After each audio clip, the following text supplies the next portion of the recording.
We are back on the Rational Boomer podcast. Hopefully, your day is going well. It is Tuesday, and we have the good fortune of having Eric with us. Eric from Iowa.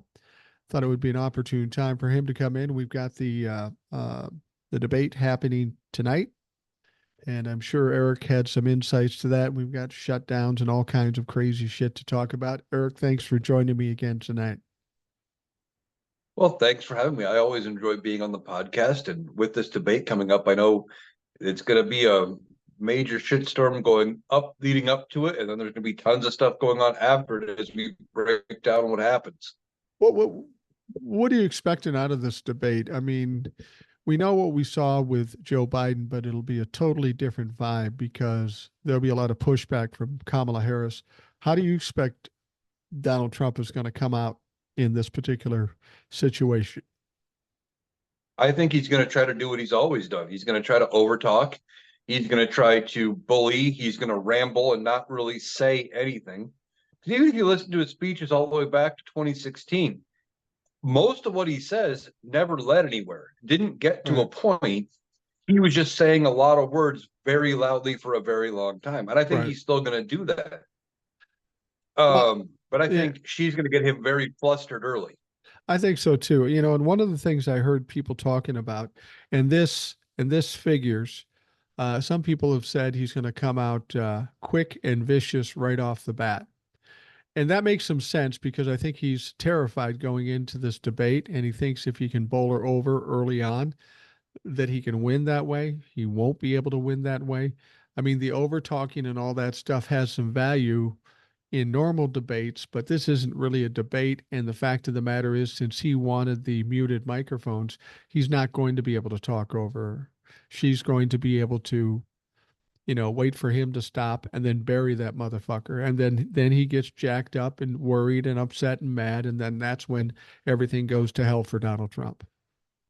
Yeah, exactly. I think that's what's going to happen is he's going to say something dumb, which is almost a given. It's just going to be a matter of how long into it before he does. Yeah. She's going to turn on it, put him in the ground, and going to do it eloquently.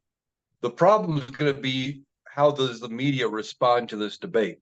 Are they going to call out Donald Trump's bad performance like they did Joe Biden's bad performance? Or are they going to still hedge it with, oh, he did great, and then spin on Kamala Harris like, well, she was just mean and she was vicious and she was angry? I don't really care how the media handles it because I just found out last debate there were 70 million people watching. And there'll probably be at least that many this time. I don't care as long as they get to see what's really happening in real time and they can decide from that point because Donald Trump will embarrass himself. He will say some outrageous shit. That goes without saying. He can't get through something like this and stay toned down. If I'm Kamala Harris, the first thing I do every time I get a shot to speak, I point out one of his flaws or weaknesses, and then I go on to talk about the positive things that she's bringing to this stuff. But she's got to stay on him, continue to kick his ass, embarrass him as much as possible, because that's what will throw him off and cause him to lose his shit.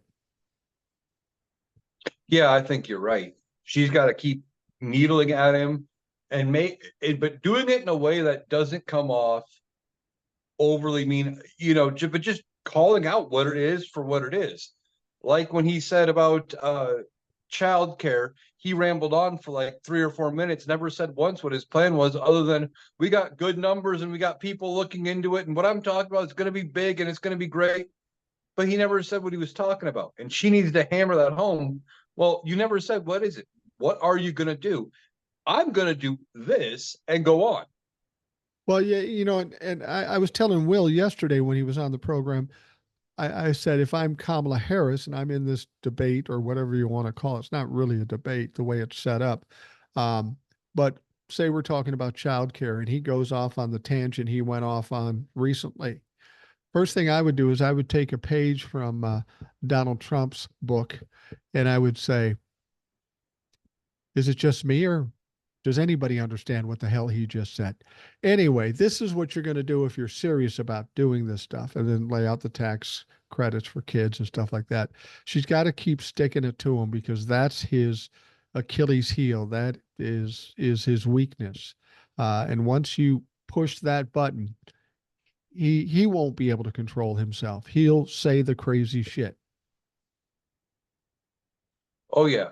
I think he's gonna say a bunch of crazy stuff. And if it becomes apparent to him that he's losing, and we know he's a narcissist and he thinks he can talk his way out of everything. But I think if it gets to a point when he absolutely thinks he's losing this thing, you could see him walk off stage. Will said that too, and now that you mention it, that is a distinct possibility. It's not like this would be the first time. He's done it in interviews before when somebody had the audacity to press him with a hard question. He does not like hard questions. He likes to be let off the hook, and unfortunately, media people allow him to get off the hook. Do you think there'll be any pushback or any fact checking from the moderators tonight? I don't expect much. I really don't. No. I think that was one of the things they had agreed on previously. I've never heard anything confirmed either way. I would hope if it's bad enough that they come back and they press him on it, like maybe not during his question, but when they go back, circle back to him for a rebuttal, or whatever. Well, you said this, that was incorrect. What do you know, and press him a little bit, but Yeah. I don't think they will. I think all fact checking will be left to Kamala Harris, and she's certainly capable of doing that. I heard the media talking about something. And this is oh so media. They said, well, Donald Trump's got more experience doing presidential uh, debates than anybody else. So that could be tough for Kamala Harris. First of all, every debate he's in, he's looked like a fool. The debate he was in with Biden was a horrific performance. I don't care. They were too busy worried about Joe Biden, but he's not a good debater. He's just not possibly capable of debating the issues because he doesn't understand the issues. He's probably not going to be able to control his temper or his emotions, and that's going to cost him time or problems. But here's the most important thing: whether Kamala Harris has tons of presidential debate experience or not, she's a prosecutor. She's been a prosecutor most of her life. That is the epitome of debate, knowing how to pull stuff out of people and then hammer them when you get a chance. This is less a debate than it is a prosecutor prosecuting a criminal. That in real terms, that's Oh what that yeah, is. without She's good at it, and he's horseshit at it. oh yeah, without a doubt, she's going to go after him like she would somebody in a courtroom, whether it Yeah, be a hostile witness, whether that be her, just talking to a jury about what the opposing counsel is saying, and however she thinks about it in her mind, she's going to bring what she learned in the courtroom to this debate stage, and she's going to mop the floor with him without a doubt. This isn't going to be like the Biden Trump debate where we were no, questioning Joe Biden going in. I mean, I thought Joe Biden would have done better, but apparently he was sick. From all reports, she's not ill. There's no issues going on, and she's about 20 years younger than Joe Biden. right. None of the issues are there. She's going to do great, and Donald Trump is going to look like the old senile person that he really is. If this was your loved one talking the way he talks 90% of the time, at the dinner table, you'd be looking at assisted living or some kind of a care facility. Absolutely. Well, I mean, if when Donald Trump debated Joe Biden, if their concern is about somebody who's old and their cognitive issues, does the attention then switch to Donald Trump? Because Kamala Harris's cognitive issue, she has no cognitive issues. She's as sharp as a tack. If they're going to address it to Joe Biden, they must address it in Donald Trump, and it will be apparent in that debate or that whatever you want to call it. Yeah, I hope the media calls him out on it. I just don't see it. They seem to want to give him a pass, as you and I have talked about, and you talk about a lot on this program and on your TikToks. They want to keep it an even fight. All right. They want to make you think that it's going to come down to, one or two electoral votes, and the popular vote's going to be close. It's not going to be close. I think many states are in play, and I think some states that haven't flipped blue for a long time are going to flip. And this is going to be a train wreck for Republicans with Donald Trump at the top of the ticket. It is. It is. You know, one of the things about Kamala Harris, she's a prosecutor and she can do this. The fact of the matter is, in this particular setting with these particular rules, she can do everything she does as a prosecutor, and it's easier because there are no objections. There's no judge saying you can't say that. There's nobody holding her in a corral saying, can't do that. That's not legal. I object to this. She can say whatever the fuck she wants. Can you imagine a solid, serious uh, prosecutor with free reign to say whatever they want when they know all the things of this particular uh,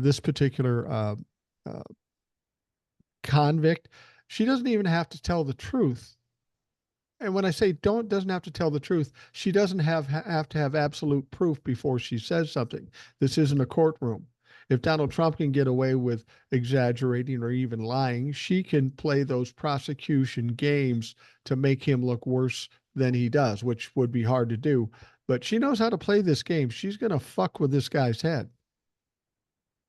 Oh yeah, she's going to mess with him. It's going to be bad for Donald Trump. He's not going to come out of this looking good. I mean, he didn't look good going into it. No. And he just keeps saying more and more bizarre and extreme shit. He's going to say more during this debate. And I really think this will probably be the only debate between the two, I agree. unless somebody needles Donald Trump to the point where, you know, he feels backed into a corner that he has to accept one more. But I don't know. I don't think his ego could take a second one. And I don't know if it was you or somebody else that was saying that they thought if it goes bad enough for Donald Trump, that this could also end up leading to J.D. Vance and Tim Walz not debating I agree because they with that. wouldn't want J.D. Vance causing any issues because Tim Walz would take him to school. Yeah. Yeah. Unintended.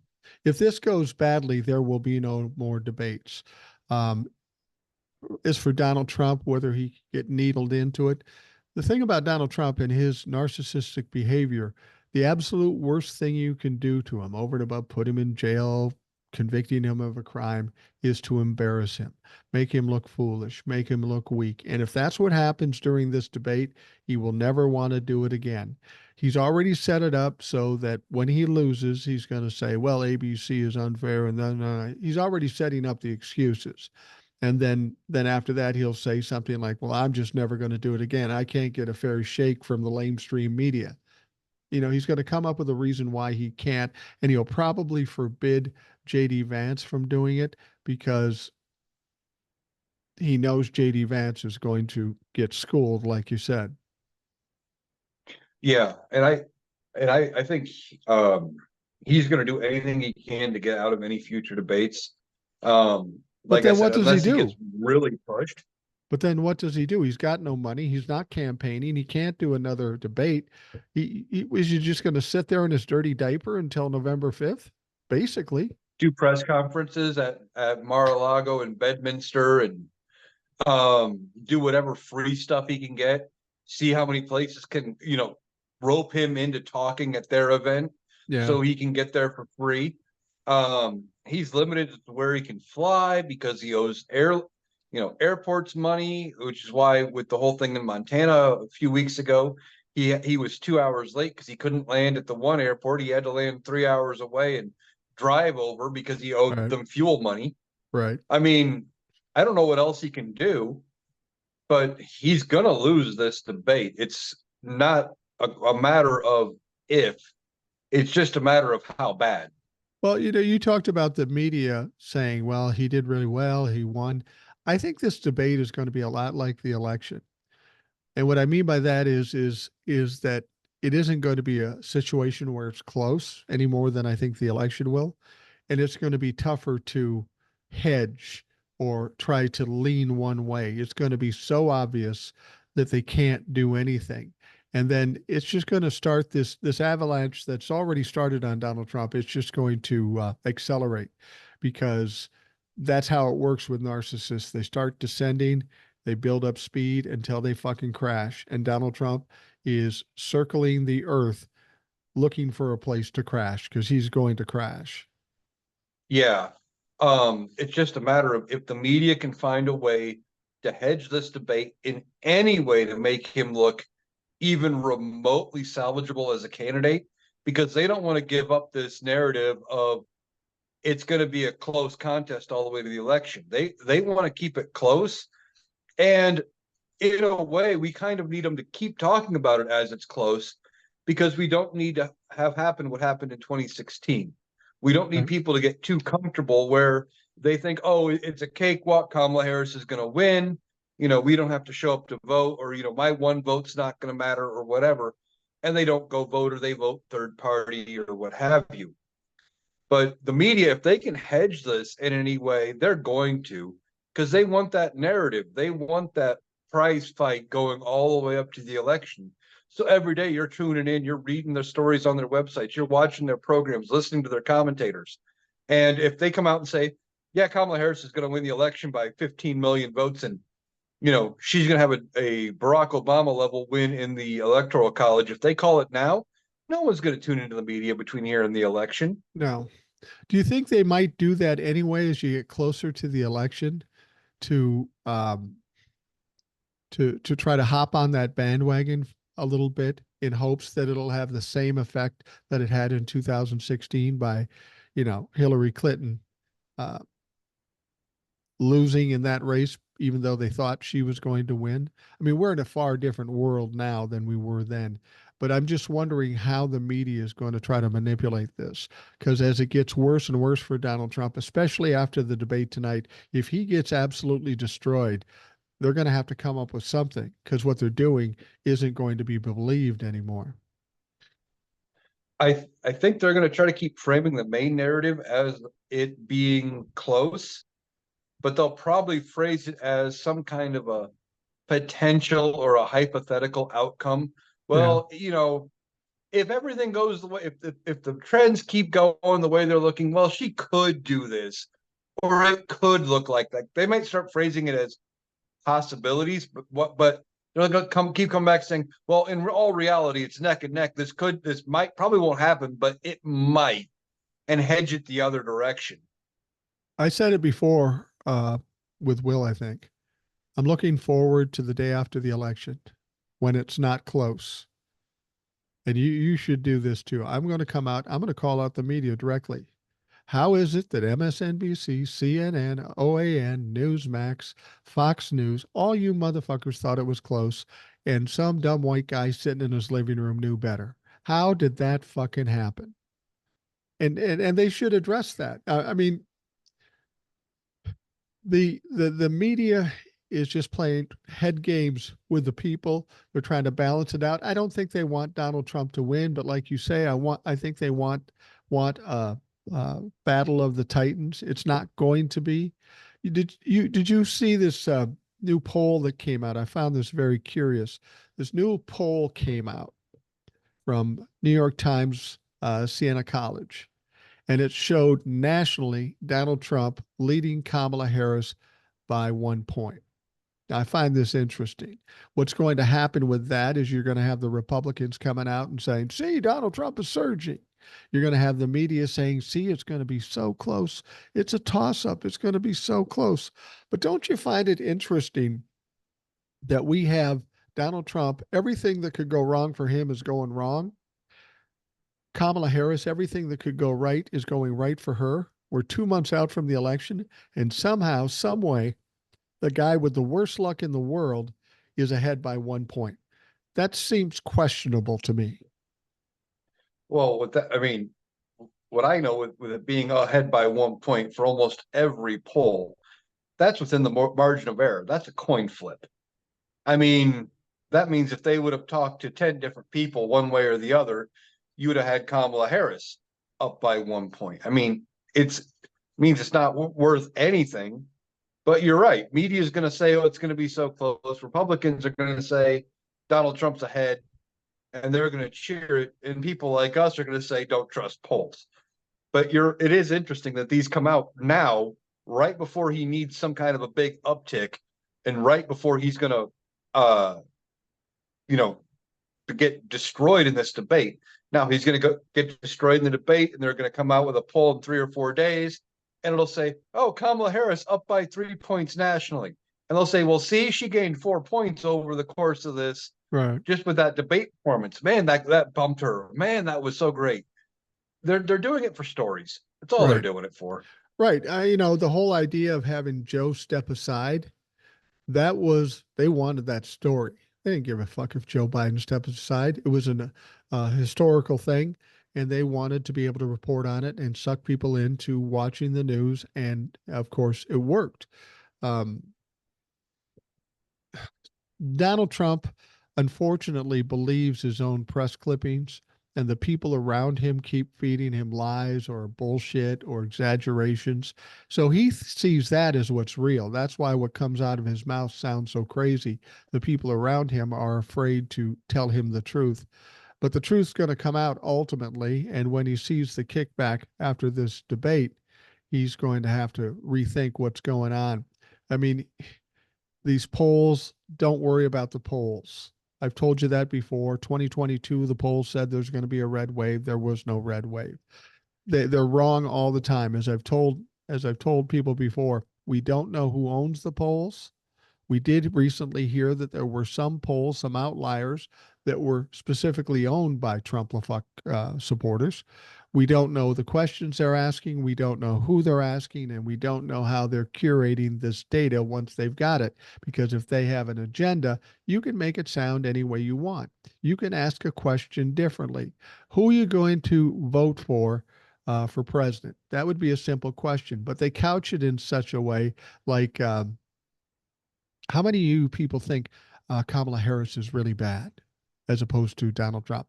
They take the questions and they say it a certain way to get the answers they are looking for. I saw somebody on TikTok. I don't know if you saw this. It might have been Arlene that was showing this, Arlene Unfiltered. And there was a chart showing the vast amount of people, the vast majority of the people polls were reaching out to and contacting by phone. You know who the vast majority of the people are? Boomers. Why? Yeah. Because they got fucking landlines and they're sitting home retired. That's why. And so if all they're contacting or the majority of the people they're contacting boomers, yeah, of course it seems close. Call a bunch of Gen Zs. You can't Snapchat them and then maybe you can get them to respond. But like I say, it depends on who you're talking to, and we don't know who they're talking to. And it sounds like it's more often than not boomers, and it wouldn't be surprising that 50% of the boomers would vote for Donald Trump. But then we got Gen X, we got millennials and Gen Z, and that's like 70% Democrat. It's not a good illustration of how the election is going to go. No, it's not. And you talk about them calling landlines. Well, there was one poll, I don't remember which poll or for what, but it was done, I think it was done by the Des Moines Register. And Mhm. it came out that they were calling Des Moines Register subscribers who had landlines. To a Well, newspaper. who in this day and age still gets a paper? Right. Who gets a paper, a newspaper delivered? Boomers. Then you add in the landlines, the only people with landlines, mostly boomers. Right. You combine those two things. Well, no wonder it came up 90% Republican or whatever weird number it came up with. Because they were skewed way to the right. I don't know anybody in my age bracket personally that has a newspaper subscription. No. Why Not would one. you? The only one, there was one guy I knew a while back. He said he was still getting the paper, but he was only getting the Sunday paper, and that was for the mountain of coupons Right. back when they were still doing paper coupon. Right. And now most places don't do those anymore. It's all digital. So he doesn't even do that. You'll be happy to find out I am a boomer. I haven't had a landline in 10 years. And because there's no point. The only thing you can get on landlines is people trying to sell you shit or poll you on shit. I will say this though. I have gotten a lot of texts from Democrats and Republicans. I've got one for Donald Trump, and they sent me, "Yeah, we need your help." So uh, I just wrote FDT, sent it back, and fucking blocked them. But I got Chuck Schumer. I've got a bunch of other Democrats, and frankly, I'm not going to send any money to somebody who texts me unsolicited. I don't really know where that's going, so I'm not doing that.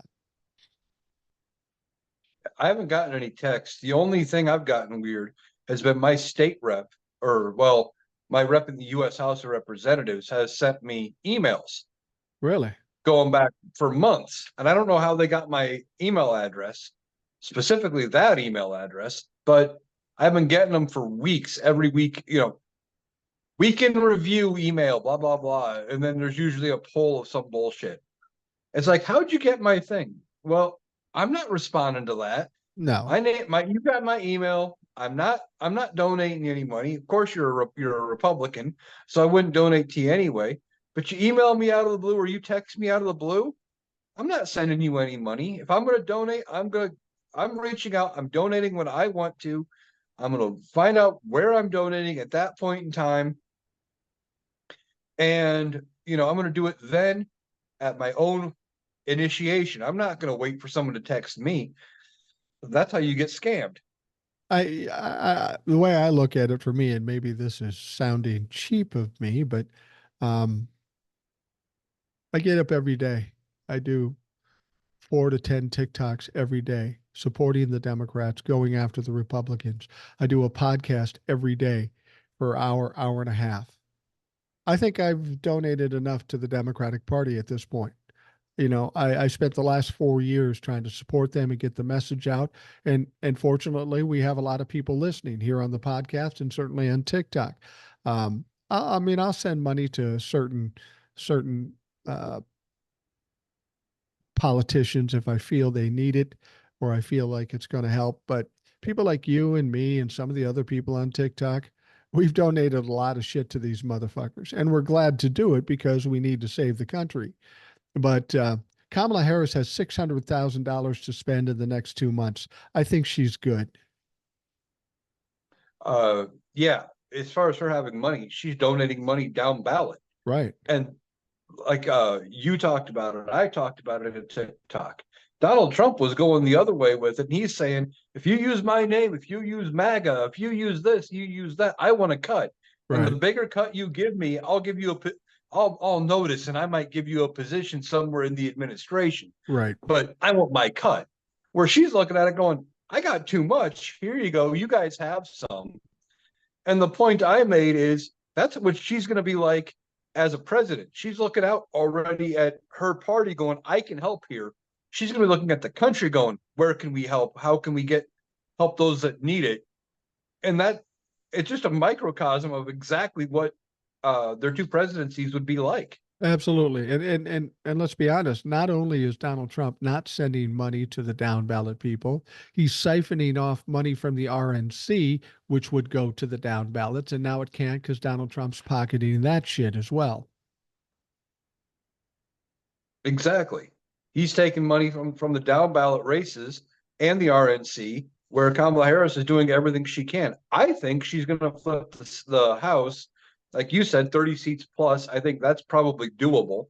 Yeah. And I think she could actually do what most people would say is impossible. Yeah. And I think she's not only going to keep the Senate, but she might actually pick up a seat. Yeah, I think that's true. I mean, because everybody says, well, historically, historically is bullshit because we've never seen anything like this in our history. So if we've never seen anything like this in our history, how can we compare it to something from the past? What we're going to see is unprecedented. And I know that's an overused word, but we're going to see a decisive win and we're going to see a crazy amount of flips in seats, whether it be the House or the Senate. Because as I've said before, this isn't just about hatred for Donald Trump. It might have been in 2020, but not now because of the whole Roe v. Wade thing. If you're voting against Donald Trump, how can you justify voting for a Republican senator like Rick Scott or Ted Cruz who supports him in overturning Roe v. Wade? That Roe v. Wade is going to be a big deal. I told you I was watching a clip. Uh, this Tarloff woman who's a liberal on Fox News talking to Greg Gutfeld. And this is what Greg Gutfeld was trying to sell, saying, well, the whole abortion thing should be separate from the presidential race. We shouldn't even have to worry about that anymore. Donald Trump sent it back to the states, so it's a state issue. It's not even a big deal anymore. Well, keep telling yourself that, because that's the only person you can try to convince. Donald Trump embraced overturning Roe v. Wade. He took credit for it, and that's hanging on his back along with 2025, his racism, his misogyny, his anti Semitism, his criminality. All that is hanging around Donald Trump's neck, and you can try to explain it away, but we all know. Yeah, you're right. And on top of it, when Republicans have kind of backed away from talking about a national ban on abortion, you've got the Democrats now coming out saying we're going to do a national abortion protection law and we're going to make it so states can't outlaw the practice nationwide, et cetera, et cetera. Right. That puts it right back in the hands of in the national race and talking about the presidency. Because now, let's say Democrats do take the House and the Senate, but for whatever fucked up reason, Donald Trump would win the presidency. If they do pass something out of Congress, Donald Trump would veto it. Yeah. Well, that's important. You know, and people aren't that stupid. Right. Republicans are, but people in general aren't anymore. You know, regarding the abortion issue, Will was talking about Missouri yesterday and how they were going to have the question on the ballot, and now the governor and legislators are trying to game that and trying to outlaw it and try to fuck with it. I got a text from Old Soul this yesterday, and she was fired up. Now I'm going to tell you about Old Soul. Old Soul is a sweet angel of a woman, but do not fuck with her and do not piss her off. And she was pissed off yesterday. Apparently, in Florida, we know the abortion issue is going to be on the ballot. Okay. Well, yesterday, according to Old Soul and some of the clips she sent me, Ron DeSantis is trying to fuck with it. He's got some investigations going on. He's got police officers going out to people who signed that petition. So Old Soul says, "Yeah, Mike, I'm going to be on Wednesday like I normally am, but I'm going to be in fucking Florida." She's going to Florida to stir some shit up. Jesus. I give her credit, man. Good. She is a motivated young woman. She is, but hearing about that, and I don't know much about that whole thing with what Ron DeSantis is doing in Florida, but it was already going to be a shit show in Florida with abortion being on the ballot, with marijuana being on the ballot. They're going to be lucky if they don't lose the Florida legislature at this point, if they don't flip it blue. You know, every race is challenged. Right. And they're doing shit like this. It's just going to keep turning people out to vote. I mean, Chasing Oz says there's a good chance Florida flips blue. Right. And she's in Florida. You know, she would know. Well, here's the thing. In my guess is that if somehow they're able to get that question off the ballot, guaranteed Florida is going to be blue because people are going to be pissed. 70% of the people support Roe v. Wade. They're excited about being on the ballot. If somehow Ron DeSantis games the situation and takes it off the ballot, they're going to be fucking mad. And that's not only going to flip it blue in the legislature, it's going to flip it blue for Kamala. Because then at that point, the only way they can save themselves is if the Democrats can get a national law with abortion. Right. And then if, you know, thinking about that, if they flip the state legislature blue and they flip it for Kamala, Rick Scott's probably gone. Oh, yeah. Well, see, that's the thing. Everybody says, well, they might still vote for Rick Scott. Look, Rick Scott is as much a Trump-la-fuck as anybody. He's about the abortion ban. If you're going to flip it blue for Kamala, how can you justify that Rick Scott still wins? He doesn't win. Nobody's expecting him to lose, so there's a seat that could flip that nobody expected. And this whole thing of this historical thing, oh, we're not going to win the Senate. Rick Scott, Ted Cruz, some of these other fucks out there that are part of this abortion ban and Trump-la-fucks, they're going to take the hit too. Well, you know, you were talking about Florida. I was saying the same thing about Missouri. Yeah. You know, you were talking about the Missouri ban. Well, Friday, a judge in Missouri, a district judge or county judge or whatever it was, came out and said, and he's related to Rush Limbaugh, this judge. Yeah. Said the abortion ban was not worded correctly, or the amendment on the Constitution wasn't worded correctly, so it can't appear on the ballot. he's trying to kick it off the ballot. And they said they only had till Tuesday to get it today, as we're doing this podcast, to appeal it, because that was the day ballots had to be printed. Well, there's Right. oral arguments in front of the Missouri Supreme Court later this morning, Tuesday morning, about this issue. And they're going to be looking at it. And I'm expecting a very fast turnaround by the Missouri Supreme Court on a decision one way or the other. But what I said about it in my TikTok is that no matter which way this Missouri Supreme Court rules on this, this is going to drive voter turnout in Missouri. Absolutely. And either way, it could flip Missouri blue, and they could be voting out some of these Republicans because they're pissed about them gaming the system and trying to make it so they can't vote on abortion, or they're turning out to vote for the abortion measure. They lose either way. Right. Well, and that's it. You know, they're backed into a corner, and this is where they start doing things where they don't think. It's all about being like a cockroach in the corner and trying everything and fighting for your life. And when you do that completely out of emotion, you fuck up all the time. That's what Donald Trump is doing. That's what these legislators and these governors are doing. They see the end is near, and now they're willing to throw caution to the wind and take all risk. And these risks are not going to pan out. No, they're not. And it's bad. Like here in Iowa, we just had that abortion ban come into effect. I think it was end of July, Right. or early August, where the Supreme Court finally allowed it to be in effect. Well, I think it's every 2 or 4 years, a certain number of Supreme Court justices are up for retention vote. Right. And, I'm guessing some of them are going to be on their way out here in Iowa, the ones that voted to allow this abortion ban to take effect. What would you think in Iowa? I mean, Iowa, we think of it as a red state. You've got the abortion ban now, but I'm sure it's like every other state where the vast majority of the people support Roe v. Wade, whether they be Republican or Democrat. What do you think the climate is for this abortion question in Iowa? From the people I've talked to, a lot of them are pissed that it is in effect.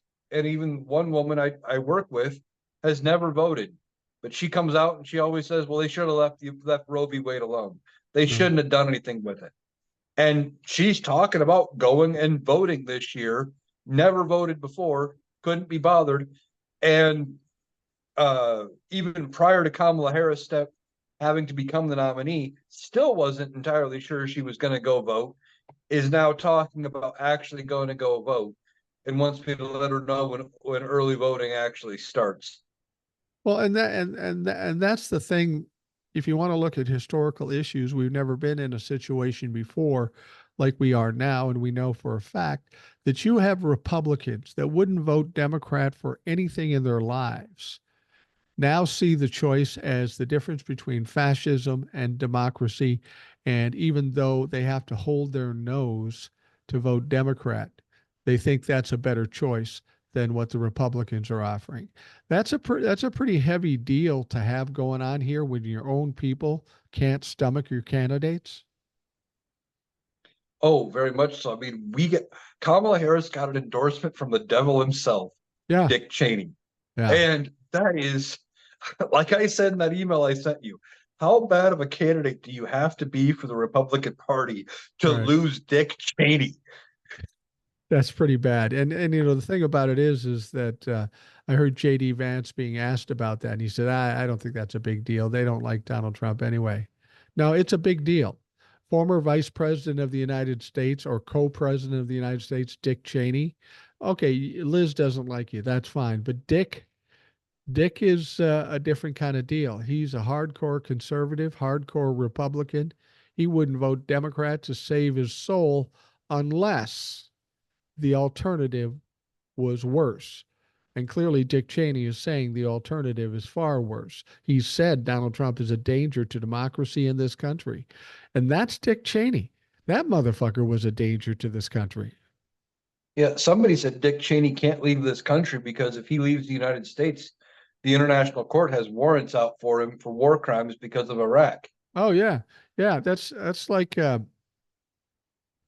Jeffrey That's like Ted Bundy talking shit about Jeffrey Dahmer. Oh, that was a road too far. That's pretty bad. Yeah. When one evil motherfucker says that fucker's even more evil. Yeah. I mean, and like when I did my TikTok talking about Dick Cheney and him endorsing Vice President Harris, well, I think there are going to be some old school Reagan Republicans that are whose eyes are gonna go big as saucers, and they're gonna go, "Oh shit, Dick Cheney's endorsing Kamala. Maybe I need to look into this a little more."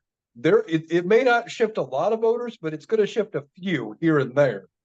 Well, then Donald Trump comes out and said Dick Cheney's irrelevant and he's a rhino. I understand he's 83 years old. He's been out of the business for a long time. I'm not going to fuck with Dick Cheney. This guy's too powerful. I mean, not only even politically, but he was the CEO of, which was it, a big weapons maker. I mean, what was it called?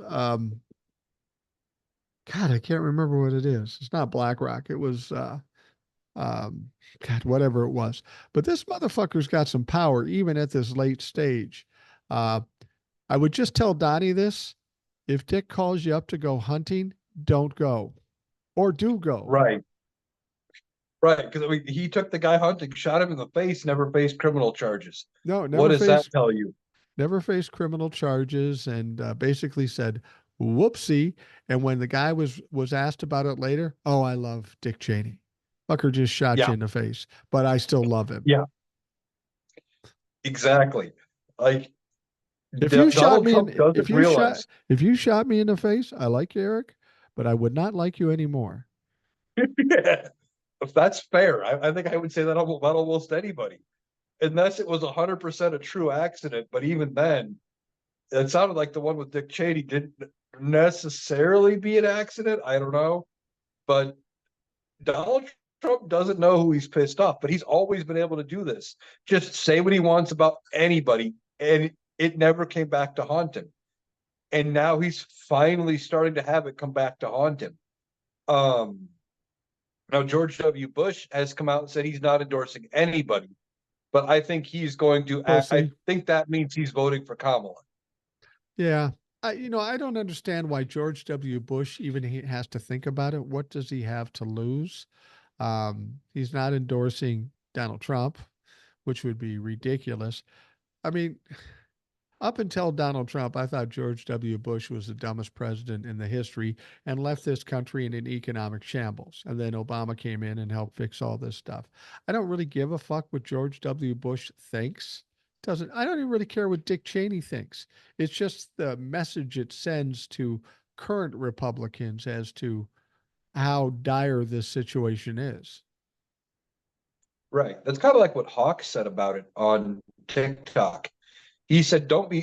He pointed out all of the faults of Dick Cheney, and he's like, "Dick Cheney's a horrible human being. He's a war criminal, and he's this and he's that." Just said how bad he was.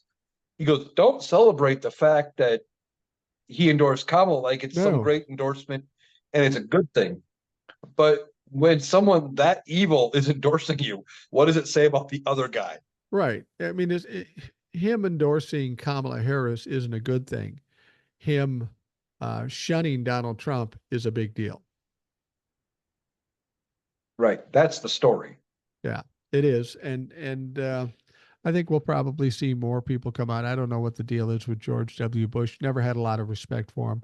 I disliked him more than anybody until Donald Trump. Never in my wildest dreams did I think we would come up with somebody dumber and worse than George W. Bush. I mean, George H.W. Bush understood the job and understood the situation. You may have liked him, may not have liked him, but at least he knew what he was doing. George W., he didn't know what he was doing, and that's why Dick Cheney was the VP. He needed a fucking mentor on the job. Right. That's kind of like why you had Joe Biden be the VP to Barack Obama. He had somebody who knew Washington politics Right. and could mentor him. And while Barack Obama was probably smarter than W by a long shot, Yeah. he needed a mentor as well, and for different reasons. Well, he was pretty young. He didn't have that much time or experience in Congress. He was pretty young at the That was time. the other part.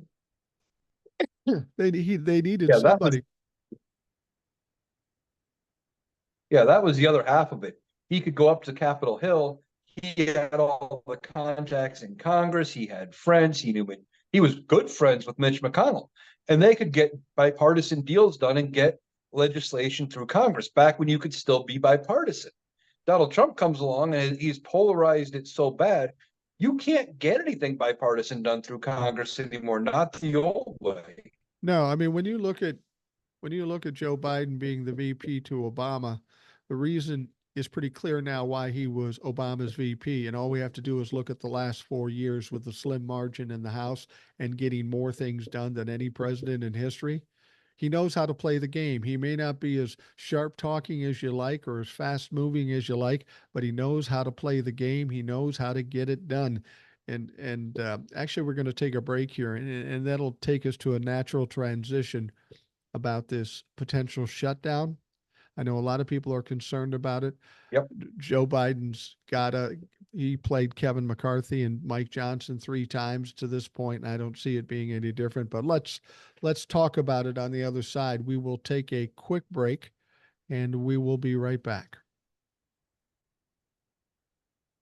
We are back on the Rational Boomer podcast. Eric is with us. Eric, of course, is from Iowa, always has some great insights.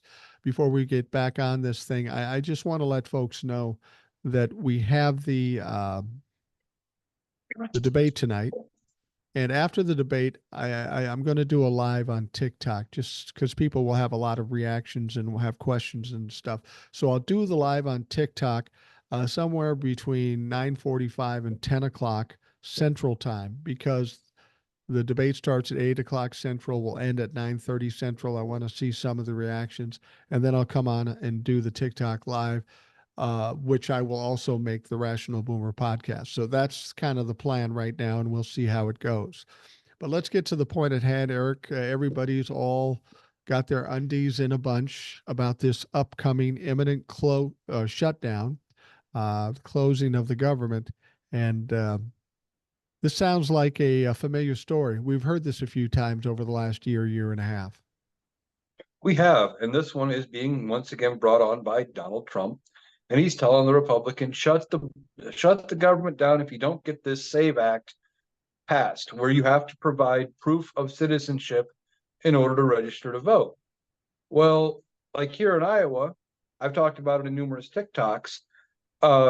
Before I could get my driver's license, I had to prove who I was, including proving my birth certificate. Right. So they already had it. When I turned 18 at the driver's license station, they said, "Hey, do you want to register to vote?" I said, "Sure." It was done right then and there, same day. They had already proven I was a citizen.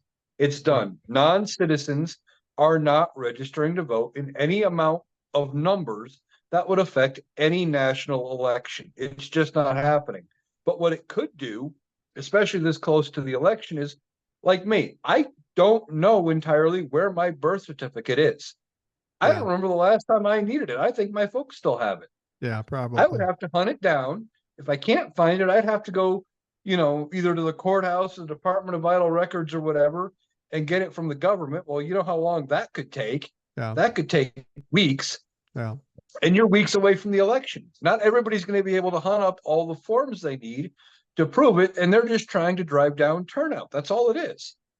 Yeah. The thing about it is, if I was going to worry about people coming up with birth certificates and being organized, I don't know if Trump-lefucks, I would trust them to do that. I would think more Democrats would be able to come up with that material before Trump-lefucks would, because they're too busy making moonshine. They don't they don't give a fuck about their but the thing about it is the media is making this out. Oh my God, what's going to happen? Oh my God, what's going to happen?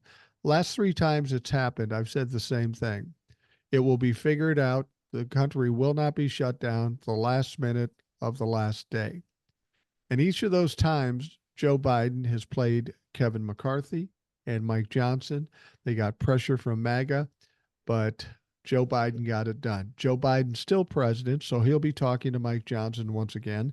And I'm going to suggest what we saw the last three times, we'll see again this time. Last minute, last day, they will keep the country open and they'll extend it past the election or whatever the fuck. Here's what I did a TikTok about it today, because Mike Johnson is saying they're going to bring up the budget or the continuing resolution with the SAVE Act this week for a vote. We're 2-3 weeks away from the end of the month. Right. And we're a ways away. Well, they're going to do it now. And I said it may not even pass the House. No. But I think they're gonna pull it up for a vote. And if it passes the House, it'll die in the Senate. And then they have their talking point. Yeah. They will have their talking point going up to the election. But then, like you say, last minute of the last day, they will pass one without it, kick the can down the road to March, which is their current plan, and then hope against hope that they can regain the Senate, maybe keep the House. That's the Republican strategy, so they can affect some ideas on the budget, because it's all they got. Mike Johnson knows shutting the government down little over a month before an election, it will be laid squarely at the feet of the Republicans, and it guarantees they will lose not only the presidency, but down ballot as well. They will lose the House, lose the Senate, and state races, because they're going to all take the blame if the Republicans do what Donald Trump wants and shuts the government down. If they shut the government down, Donald Trump is the one pushing this, as you mentioned. And the reason he's pushing it is because he thinks it will help him and the Republicans win. All you have to do is go back and look at the last 4 years. How many times has Donald Trump been right? And how many times has he been wrong? And how many times have you taken a beating because you stood by Donald Trump? You have to wonder if they aren't looking at that and considering that. But I'm going to say this. If they shut the government down, Democrats will not get the blame. The Republicans will get the blame. And if they shut the government down end of September through October, I will guarantee you a landslide win for the Democrats and Kamala Harris. Because when you start taking away people's income, whether it be Social Security or the military or whatever, there's going to be a lot of pissed off people, and they aren't going to give a fuck about whether it's Republican or Democrat. They're going to worry about fucking eating. Oh, yeah. I mean, both my folks are old enough to have been retired, and they're on Social Security. And that's one of the reasons, among others, that they are looking at voting for Kamala Harris. Right. Is because they're afraid of losing their Social Security benefits when you have Republicans referring to it as an entitlement, Right. as something that needs to be cut. Oh, well, if you're not making enough off of your Social Security, just go back to work. Well, no, that's not the point. Not when you're 80 years old. Yeah. I mean, it's ridiculous. And the Republicans are so out of touch, it's not funny, but they will take the brunt of the hit on this if they shut the government down. Absolutely. 100%. And I don't think there's anybody dumb enough in the Republican Party to actually push for it. That's why they're pushing the SAVE thing now. They're doing it, with 3 weeks to spare so they can get their talking point, and then they'll come around at the end of the month. They'll pass what they need to pass to keep the government open. They'll go to Donnie, hey, look, we tried, but we did our own numbers, and we had to do this, or it was going to hurt you in the election if we did shut the government down. And they'll make him feel good, but it's all it is. It's all a game, and they're just trying for a talking point, something that their base will eat up and go, well, see, the Democrats are evil. Democrats are evil. When in reality, it's just stupid bullshit. Yeah, everything they've done up to this point in this particular term, this 2-year term, has been bullshit. It's been all performative, and they haven't performed very well. If you watch the media, they're all running around like their hair's on fire. Oh my God, what happens if we shut down? What happens if we shut down? They did it 3 times in the previous times when they talked about shutting down the country. And I've said that they aren't going to shut down the country. And each of those times they didn't shut down the country. But it's not because I'm brilliant. It's because common sense. These people are trying to play the electorate, try to scare them. This is This is the main strategy of Republicans, to scare people. That's all they've got. They have no policy, they have no strategies. Just scare you to not vote Democrat. And that's not a winning combination anymore. No, it's not, but that's all they have. They don't have any sort of option. And the media is covering it like it's even a real possibility because, as we've talked about with the presidential race, they want you to tune in. If they came out and said, well, yeah, they're doing this, and they talked about it like we are, most people would say, oh, okay. And they'd forget about it till the end of the month and they wouldn't stress about it. But with the media, as you said, running around with their hair on fire, saying, oh my God, the government's going to shut down at the end of the month if they don't do something. Wow. You Yeah. know, Yeah. they get to tune in every day waiting for the latest update. Oh, did they pass something today? No. Did they pass something today? No. Did they pass something today? No. That's what they want. They want that constant view because of the 24-hour news cycle. And people, the younger electorate is not that dumb anymore. Right. They're seeing past all this. Well, and I'm already seeing the emotions out there, but it's not working in the Republicans' favor. I don't know if you saw this video where Kamala Harris walked into a spice shop somewhere, and there was this elderly lady there, and she was crying, and Kamala said, "What's the matter?" And this woman was just terrified at the prospect of Donald Trump winning, and Kamala Harris comforted her and said, "Don't worry, we've got this. We've got this. It's going to be okay." Um, and then they cut to some Republican who had voted for Donald Trump in 2016 and 2020, and they said, "Who are you going to vote for?" They said, "I'm going to vote for Kamala." And you know the reason? And they said, "Why are you going to vote for Kamala?" Because she acts like a human, and that's how people are perceiving Donald Trump right now. That he's just this monster or this inhuman piece of shit, this inanimate object. And Kamala's doing the right thing. She's going out there. If you watch any videos with Kamala, she's hugging old people. She's bending down, talking to kids. She's got emotions. She's personable. She's a human. She's got some empathy. She's normal and decent. And to think that Donald Trump is doing nothing but raging about this country, talking how bad this country is and attacking people, it isn't hard to determine who are people going to like better. Oh yeah, without a doubt.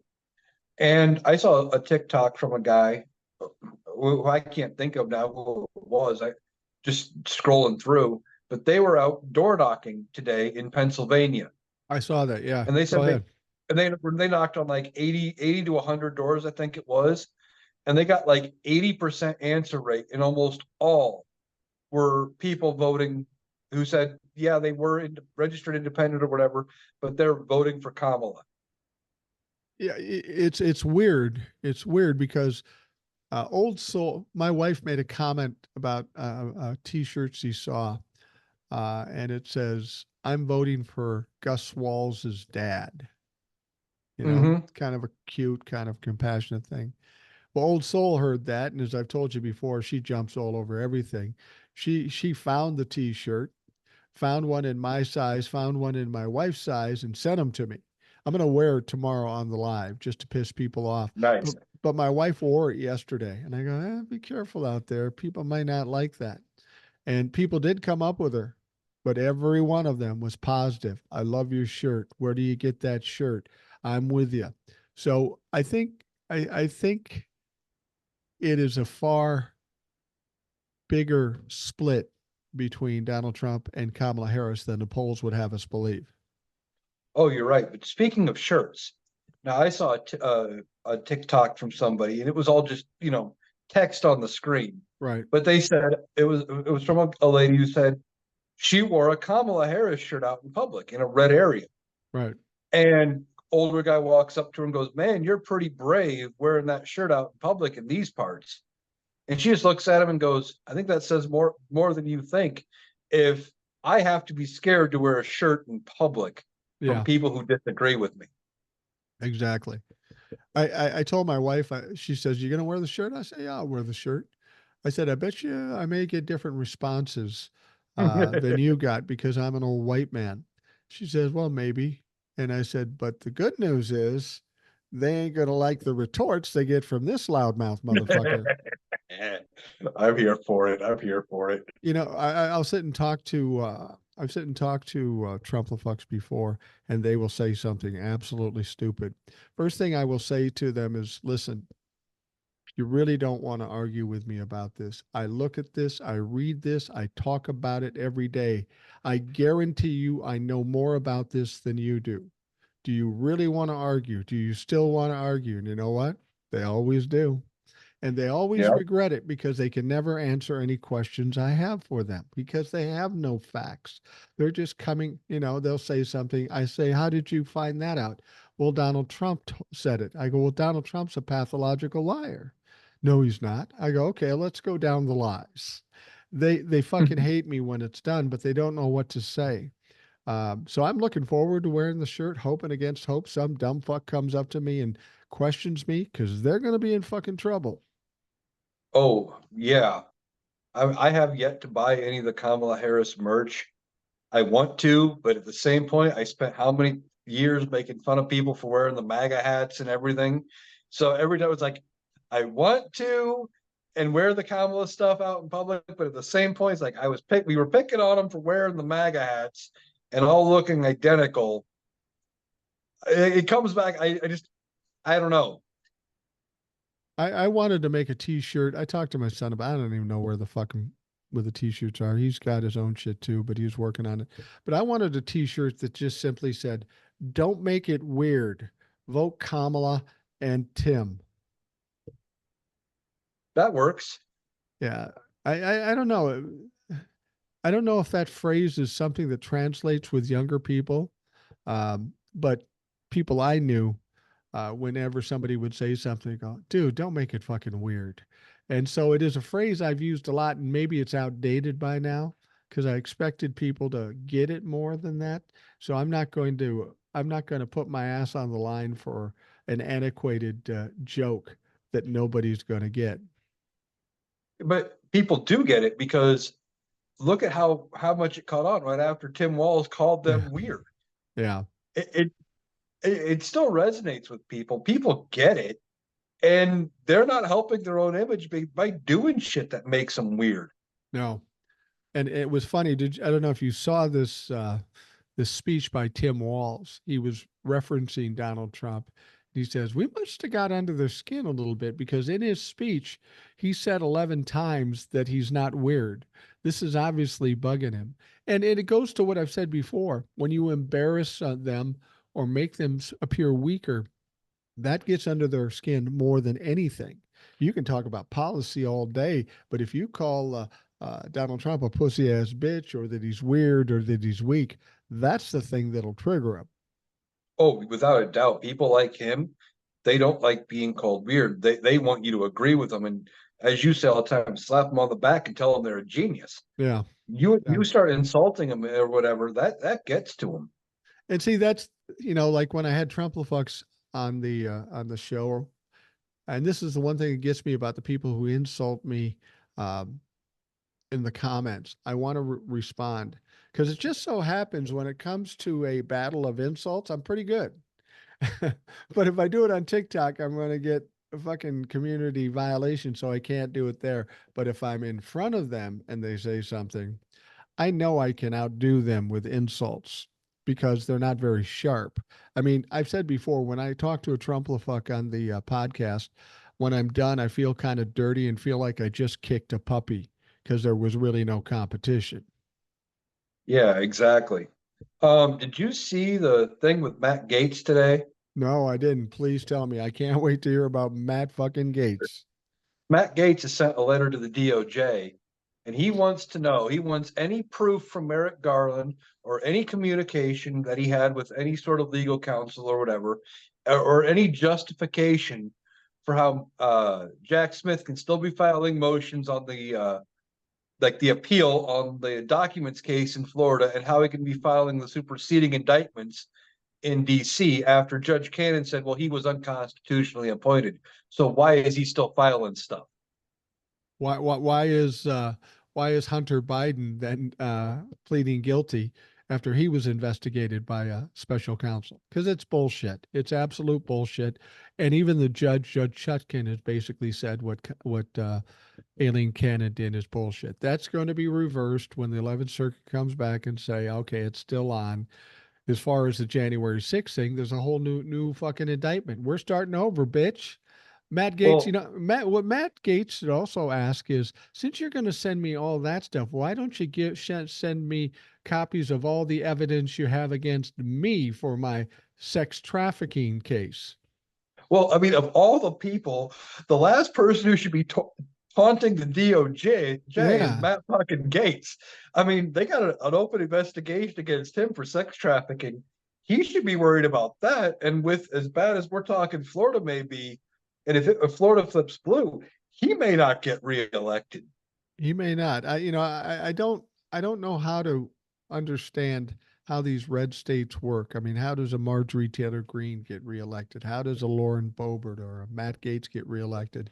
I mean, we must have some pockets of some despicable motherfuckers in there if they're voting for people that are not only criminal at heart, but ineffective in the job. What is it that Well, causes them? What's the reason for them reelecting these stupid sons of bitches? I don't know if it was her first election or when she got reelected. I think it was her reelection bid. There was a Democratic challenger who, with weeks to go to the election, basically got ran out of the district Right, right, out of fear for their own safety because of Marjorie Taylor Greene and her supporters. right. So then there ended up being he or she, I think it was a guy, dropped out last minute, said, nope, I'm ending my campaign. I'm done. It's not safe for me. I'm moving, and got the hell out of the area. Well, then she ran unopposed effectively. Right. And that's half the problem. You know, Lauren Boebert in Colorado, she switched districts to a safe district. But like I said during the primary, she only won with like 46% of the primary vote because there was 5 or 6 candidates. We'll see how much of the support trickles down in the president or in the general election. If a bulk of those don't vote for her in the presidential and they vote for the Democrat, she could be in real trouble. If I was running against Lauren Boebert, and this shows my age and the fact that I'm old and stuff, I would have somebody do a parody song. Do you remember? I think it was Dion that did the song "The Wanderer." I'm the wanderer. I go. Yeah. Okay. I would change those words to the fondler and hammer that stupid bitch all fucking day. See, this people say, why don't you run for reelection? Because I'm 64 years old. I can't hang with these young people. I'm making references to old TV shows and fucking movies without sound, for Christ's sake. But um, it's going to be interesting. I really feel like there has been a paradigm shift, and people are expecting this election to be like other elections we've seen in past history, that the down ballots are going to go exactly like we've seen in past history. But I think we are in for a gigantic change because of all the things the Republicans have been involved in. They've, like an old person might say, the Republicans have spent the last 4 years showing their ass, and it ain't a pretty sight. Pretty much. I think we are in for a shift. You're going to see some people get beat. It sounds like there's a really good candidate running against Marjorie Taylor Greene. A Sounds like general, a yeah, military this general. this Democratic candidate may have a chance to unseat her, and even if it's only for one term, Yeah. and then next term around they run a moderate Republican or whatever, and the general's out. Oh well, at least Marjorie Taylor Greene's gone and Yeah. probably not going to rear her head again. Matt Gates, if he gets beat in Florida, I don't even know who's running against him, but if Matt Gates gets beat again, he probably won't pop back up. These MAGA Republicans are going to be mostly done after this election, and they're going to be trying to rebrand themselves, the ones that don't get voted out of the MAGA movement, Right. because it's going to be a losing battle. Well, and there's the other aspect that we keep hearing about, and we don't know for sure if it's going to happen, but we have to presume it is. After the election, There's potentially another superseding indictment regarding the January 6th trial, and we may very well see sitting members of Congress. And that would include the likes of Marjorie Taylor Greene, Matt Gaetz, Jim Jordan, Paul Gosar. In fact, I'm hearing that there has been some evidence with Paul Gosar that really puts him in a bad situation. So I expect we will see some action from Jack Smith regarding indictments from sitting members of Congress, and I don't know, maybe a wife of a Supreme Court justice. That's a Oh, we possibility. could only hope. Yeah. And I think if there's any movement against her, I think, as we've talked about, I think he offers to resign in favor to save her ass, whether they accept it or not. Because I think if they go after her, I think there's probably going to be a connection to Clarence Thomas as well. Well, there There's has to got to be be. a connection there. And if they can say, "Hey, we got you on this," and you know, I would hate to see them let both of them off the hook. I think they do deserve to go sit in a cell for the rest of their lives for everything involving January 6th and how corrupt Clarence Thomas has been on the bench. Right. But if they don't see jail time and they get away with it, but we get the seat back and we can put somebody halfway normal in there, I'm okay with that too. Yeah, I'm okay with that. Here's the deal. In October, my wife and I will have been married 41 years. Do you think there's anything I can do that my wife wouldn't know about? No. Is there anything she can do that I wouldn't know about? No. And if I thought it was bad and egregious that something she was doing or I was doing something, you don't think one of us would say something about it, especially if it put us in a bad light in our careers or in our community. The idea that we never talk about this stuff, meaning Clarence Thomas and Jenny Thomas, is absolutely a fucking lie, just like everything he does. And I really believe that somebody needs to go to Clarence and say, look, Clarence, you're in fucking deep shit. You're in deep, deep shit, not only with the DOJ, but possibly the IRS. Now, we Yeah, could fuck around and find out and make your life a living hell and pretty much uh, uh, um, uh, make you ineffective completely, or you could just stand up and walk away and go off into the sunset and fucking die someplace. Which option do you want? I think that should be presented to him because he is a criminal. He has broken laws to greater levels than anybody in the Supreme Court. That needs to be addressed. And hopefully, when the Democrats have the control, they will actually do that. yeah, I think so. I think though they are going to have fully fixing the Supreme Court beyond expanding the court.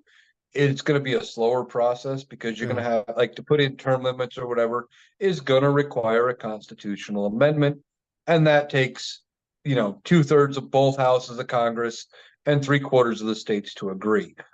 Now, could you get 3/4 of the states to agree that on some kind of a term limit for the Supreme Court? Quite possible, but it's not going to be something that would happen overnight. And I think Clarence Thomas and Alito both need to be, like you keep saying, offered basically, hey, we've got stuff on you, or we're going to keep digging because it's very clear there's stuff here.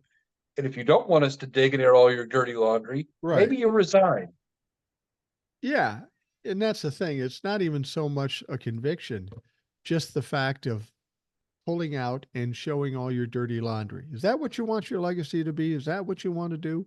It's about the pressure that they can apply as opposed to what they're going to do. They don't need to pull the trigger. What they need to do is scare the fuck out of them.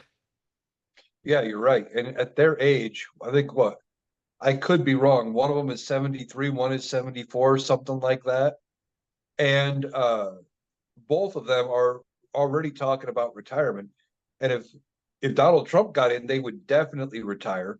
But now they got to be staring at the potential, especially if it's a big landslide, that are they going to be able to hold out for 8 years under Kamala Harris? Right. They may still resign, and that would fix the Supreme Court. But the damage has already been done. We need to do things to fix the damage they have caused. with whether it be put in new justices and get court cases back to the Supreme Court to review and overturn their egregious decisions, whether that's passing laws or what have you. We got to do something to fix all this shit because they've done a lot of damage. Well, the idea of trying to ratify an amendment uh, is such a long shot to get 2/3 of the House and 2/3 of the Senate.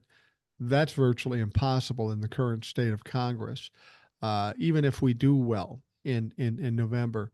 But then you need, what did you say we needed in terms of states? 3/4. I believe it's 38 states. 38 states. Okay. In the 70s, they were trying to ratify the Equal Rights Amendment, an equal rights amendment, and they couldn't get it ratified. They're still trying to ratify this motherfucker 45 years later. And that just ensures equal rights for men and women and everybody else. You would think that would be an easy one. So the whole process to ratify an amendment is a long-term process. And to be perfectly honest with you, when we're talking about the Supreme Court, we don't have that kind of time. Having a Supreme Court that's illegitimate weakens the whole democratic process. We've got to have a solid Supreme Court. So we have to come up with some quicker fixes to this thing. And if it means we need to leverage Clarence Thomas and or Alito or maybe even John Robert. I mean, John Robert's wife's making millions of dollars off his position. I don't know if there's any illegalities there, but we should investigate all the motherfuckers and take them to task. Force them Oh, out we if we have definitely to. should. I mean, the Kennedy, remember Definitely. Kennedy? Remember Justice Kennedy? How he just decided, well, I'm going Yeah. to retire. Well, his son was involved in some shit, and I'll guarantee you somebody put pressure. You need to retire or your son's going to prison. So it's not so crazy to think that they might put that same kind of pressure on Clarence Thomas. Oh, definitely. And if we can get 2 seats back, it rebalances the court back in liberal favor. And that's what we need. And then we don't have to necessarily expand the court. I think we still should, because it makes sense to have Right. 13 justices for 13 circuits, but we would need to. But speaking of expanding or working on amendments, did you see what Donald Trump said about the 25th Amendment? Does he even understand what the 25th Amendment is and how it works? Tell us Nope. about that, because I started reading it and then I was laughing so hard I choked on my pop, so I didn't finish it. He says I'm probably going to get part of this wrong, but effectively he says they need to modify the 25th Amendment to make it to include vice presidents who lie about the mental condition of the president, so they can be removed immediately with impeachment and tossed out of office, or something to that effect. Now, is he doing that to ace out Kamala Harris, or is he trying to protect himself, assuming he becomes president? Because somebody like I think J.D. at this Vance point, is, flip a coin. well, and the thing about it is people talk about the 25th Amendment, and do you know how hard that is to get that done? It's not like Congress sits down and do we want to give them the 25th Amendment? That's not how it works. You got to get it's for a president only. It's not for a vice president, and it has to do with the vice president and members of the cabinet to get on board. So Donald Trump can change anything he wants. It's not going to affect Kamala Harris. It would only affect him. Uh, uh, if he became president, that's not going to happen, and nobody's going to change the 25th Amendment. It's just not going to fucking happen. Well, but to change the 25th Amendment, as I said in the TikTok I did about it, he can't just get Congress to pass a law. He can't write an executive order to say, well, this includes this now. That's not how it works. They No. would have to do the whole amendment process because, to change an amendment. And we've only ever changed an amendment effectively once in our country's lifetime. Right, right, And that was 18 and 21 prohibition and the repeal of prohibition, right, where we right. decided, hey, not allowing alcohol was a really bad idea. That was a bad idea. And getting back to the debate, this is the problem with Donald Trump. If Kamala Harris can be tough and push it back in his face, like I know she will, um, Donald Trump's lack of knowledge and lack of articulation of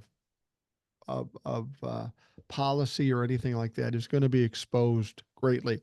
It should have been when he was debating Joe Biden, because the shit he said was absolutely crazy.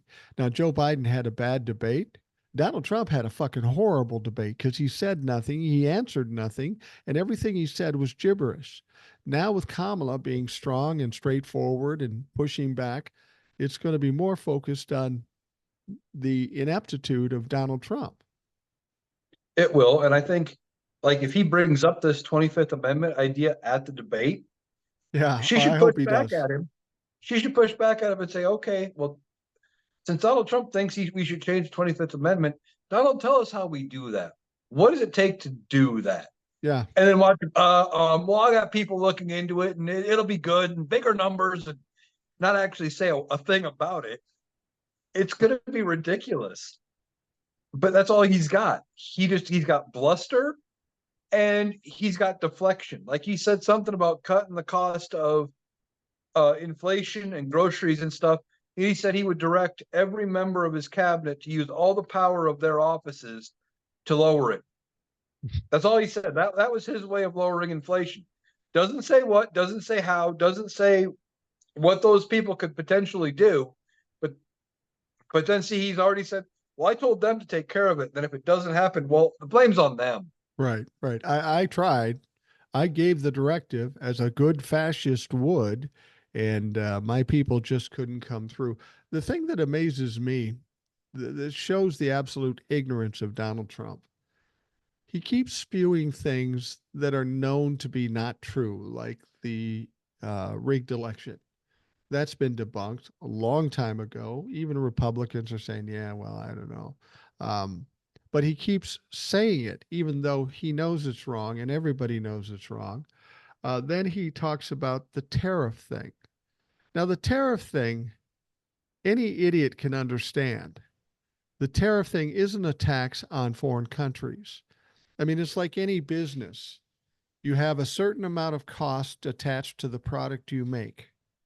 All those costs are added into the price you're going to sell it to people for. So if you add a 10% tariff to anything coming out of China, then China's just going to add 10% to the cost of the product, which means we're paying the tax. It's pretty fucking simple. I got to believe it's been explained to him once or twice, but it doesn't really matter. And it's because he thinks people are stupid. He has no respect for anybody he's talking to, and he believes he can bullshit them through this thing. But he keeps saying the same shit over and over again, even though he knows it's wrong. And it can only be for lack of respect for his audience, or he's just unbelievably ignorant. Yeah. And I've seen comments from people in comment sections where the tariffs are talked about that are Trumplafucks saying, well, no, the exact same thing Donald Trump says. Well, no, it's not. It's not a tax on us. The other country will pay for it. He says it because he knows his base is stupid enough to believe it. Yeah. But the base isn't enough to win the election. Nor It's average not. average people with average intelligence and above know better. And there's more of those than there are dumb fuck Trumplafucks. It's Right. not a winning But not a winning strategy. but he's speaking to the people that cheer for him because that's what he cares about is the people that cheer for him and the attention they give him. He's feeding off that attention. And when you know what we just talked about here, please tell me how it's not going to be a decisive win for Kamala Harris. He's playing to a small fraction of the electorate because they are favorable to him, but it's not enough. Say it's 30%. And that's being generous. Say it's 30%. 30% versus 70% isn't going to work. And I think we're going to see not to that level, but the whole 50-50 thing with presidential elections. I think there's going to be a far different scale when the votes come out. Donald Trump's not going to get to 50%. No, no. Um, I mean, a lot of times it ends up being like 48, 47, and 3% go to independents anyway. I Yeah. think it's going to be like 48 to Kamala, 45 to Donald Trump. and like the rest either independents or something. Like it's going to be big, and it might even be that she crosses the 50% mark on her own, Yeah. and she gets over 50% of the vote herself. I've been saying for a while, I think beyond the swing states, I think Missouri, Arkansas, Iowa, Texas, and Florida are all in play. And I'm going to be watching the results the night they come in and see how many of those states that I'm saying are in play are even close or flip. Yeah. Yeah. And I think I'm guessing here. I have no, just the feel. I'm thinking the blue belt states, Wisconsin, Michigan, and Pennsylvania. I think they're going to go stronger for Kamala than we could ever imagine, because Kamala's doing the opposite thing that Hillary did. She's working it. She's showing up in those places. She's talking to those people. She's making an impact. And guess who's not? Donald Trump. Donald Trump is doing exactly what Hillary did, and it failed for her. And Kamala's doing exactly what she's supposed to do. I think she's going to show up better in those blue belt states than even the media will admit. Well, I think she's going to probably take most, if not all, of the swing states plus some, Yeah. in part because, like you said, she's showing up. She's, maybe not door knocking herself, but she's holding events. She's got volunteers. She's running ads. She's holding events. She's doing everything she can in those areas. Donald Trump not being seen. JD Vance maybe occasionally, but he's weird, and Yeah. people don't like JD Vance. And Donald Trump doesn't have the money. Well, He's and I, pulling his money back in a lot of yeah. these swing states because he can't afford to keep competing in them.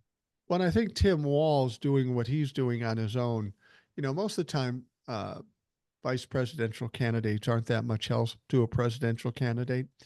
But I think that's different this time around, because how many vice presidential candidates have you ever heard anybody say, "Oh, I just love him. I just love Tim Wall, or I love, Al Gore, or I love Joe Biden." Back when they were vice presidents, they never got that kind of attention, and that's kind of unprecedented too. That Tim Walz is so universally loved in this country. Oh yeah, like I think the big part of it is Tim Walz comes across like he's one of us. You Right. know, he's not a millionaire, doesn't hardly have, he's got a couple of cars, that's it. Seems very middle class, even though he was in politics, Right. very average, and he just comes across as very personable. And I think that's why he's having an effect. If she would have picked a lifetime politician, if she would have picked like Nancy Pelosi to be her running mate, Yeah, that would have been a again, don't failure. know why she would, but somebody like Nancy Pelosi, you wouldn't have seen the same outpouring. Well, It's the fact that he's likable and he's common and he's just like an everyday person. It's what people love about him. well, yeah, and that's taking a page from Donald Trump too. Back when he ran against Hillary Clinton, one of the problems with Hillary Clinton is she was basically the epitome of establishment politics, and they felt like Donald Trump was more like them. That at the very least, he spoke for them. Now that tide has turned. Now they're looking at Kamala and Tim Walz as somebody who is them, and people feel more comfortable with people they can relate to. And Donald Trump is not relatable. He's a negative fucking Nelly, just keeps spewing shit. And Kamala and Tim Walz are these rays of sunshine that keep showing up and hugging people and talking and kidding with people and showing how personable they are. That aspect, I think, is devastating to Donald Trump in this election. Oh, very much so. Like Donald Trump had this air of I'm one of you because I'm an outsider. I'm not part of the mainstream elite in Right. 2016. Now that he's been in politics, that air is gone. It People is. aren't buying that. His only in route with the dumb fucks, the MAGA fucks, the Trumpla fucks, are that he speaks at about a fourth grade level, fifth on a good day. Yeah. That's the only reason they still cheer for him is because he doesn't use any words. They have to go figure out what the word means. They understand it. Well, in 2016, he was the guy that set himself apart from the establishment politics. In 2020, um, he kind of established himself as the guy fighting for the little guy. There's a lot of people, Trumplafucks out there, that think they're being oppressed by the government, that the man is holding them down, and they have a champion in Donald Trump who fight back against those government entities because he's different. But that's not the case anymore. Donald Trump seems more part of the establishment now, and nobody's buying that he's fighting for anybody except the really dumb people. And again, there's not enough of them to win an election. Um, I think conversely, for the Democratic side, the Democrats love Kamala and Tim Walz for the very reason the Republicans loved Donald Trump in 2016. After being 8 years of this bullshit and this chaos, finally they see Kamala Harris and Tim Walz, a couple of people who are willing to fight for us, the normal middle class folks. And I think what what that did for Donald Trump in 2016 now works against him and is going to benefit the Democrats. Oh, you're definitely right. As she's talking about in her own way, the exact same thing Joe Biden said, which is from the bottom up and the middle out. Right. And she's talking about, credits to get first time home buyers a home and credits to help build more starter homes for first time home buyers and, you know, rent caps and lowering the cost of groceries with a plan to do it and to start taxing people who are making a fortune. Now, Right. the dumbest among you, I don't know if you saw this video. Uh, there was a gal on TikTok. She's talking oh so sweet, kind of a southern gal almost, the way she's talking, and very slow and sweet, and says, well, if Kamala Harris wins, what I'm going to do, my plan is I'm going to take out everything out of my 401k. I'm going to sell my house. I'm going to take out all my money out of my bank account so she can't tax me on on the gains there. And I'm just looking at her going, lady, are you stupid? Because if you Apparently. take out your 401k early, you're going to get hit with massive tax penalties. More and the capital, and unless you got 100 million in your 401k, you ain't worth the money she's talking about. Right. You're not getting taxed. But That's it's the same problem that we talk about all the time. Whenever you talk about somebody raising taxes, there's a segment of this country. You could say, I'm raising taxes on anybody worth more than $1 trillion, which I don't even think there's anybody worth that much yet. But that's what we could say. And somebody would go, you're not raising my taxes. yeah. Yeah.